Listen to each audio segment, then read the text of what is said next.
Hey, my lovely friends. In today's English video lesson, we're going to learn some vocabulary with the England manager, Gareth Southgate. Let's do this. Yeah, we have to accept that. Let's talk about today. The first word of the lesson is fidget. When people are nervous, they usually make small movements using their hands, fingers, and body that suggests they are anxious. This word is very useful. So Gareth is fidgeting a little bit. You might even wring your hands like this with a W, to wring your hands. And this is another sign of anxiety, suggesting that he's not very pleased with his team's performance. We didn't press the ball with enough intensity, and we kept conceding possession too cheaply.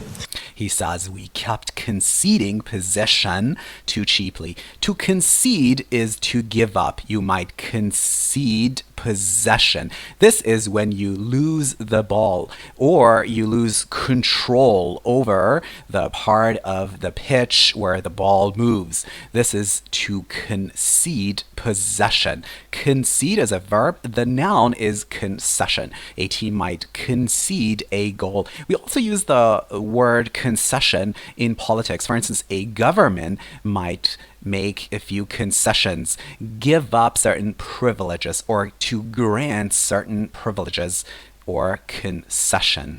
And when you do those two things, it's hard to have control in the game. So it led to an anxious performance the longer the game went on. And we understand that that's got to be better if we want to progress to the stages of the tournament. The verb progress is to advance.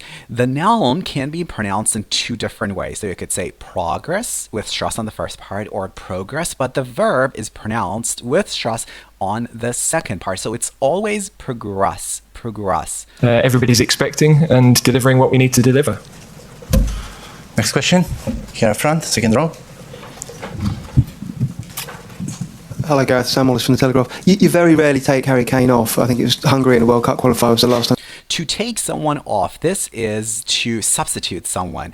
In a game such as football, coaches often make substitutions to take someone off, the team. This is the full expression. You did when you need a goal. Is he fit at the moment? Well, we just felt the whole front line put a lot of work into the game the other day. The next phrase is to put a lot of work or effort into something. This is a fantastic expression to learn. You could put a lot of effort and work into your English practice, for instance. Also, pay attention to the way the word fit is pronounced. So we don't hear the t that audibly. Most people just say fit in British English, especially. He's only had 190 minutes in the last 5 or 6 weeks, so the other night took a lot out of him. I mean, we could have... The other night took a lot out of him. When something takes a lot out of you, it tires you, it exhausts you. Sometimes certain classes take a lot out of me. They make me feel exhausted, drained. To take a lot out of someone, or to take it out of someone. Stayed with it, but we thought to get speed in the front line at that moment, to get energy, to be able to press was important. So yeah, that was the decision we took with all of the substitutes, basically. That's the decision we took. You could use the verb make or take with the noun decision. So to take a decision, to make a decision. Thank you. The question over there. Pierre from L'Equipe. If we compare to the game to the Serbia, Kane dropped more and Foden play more centrally. So did you give them both more freedom for this game?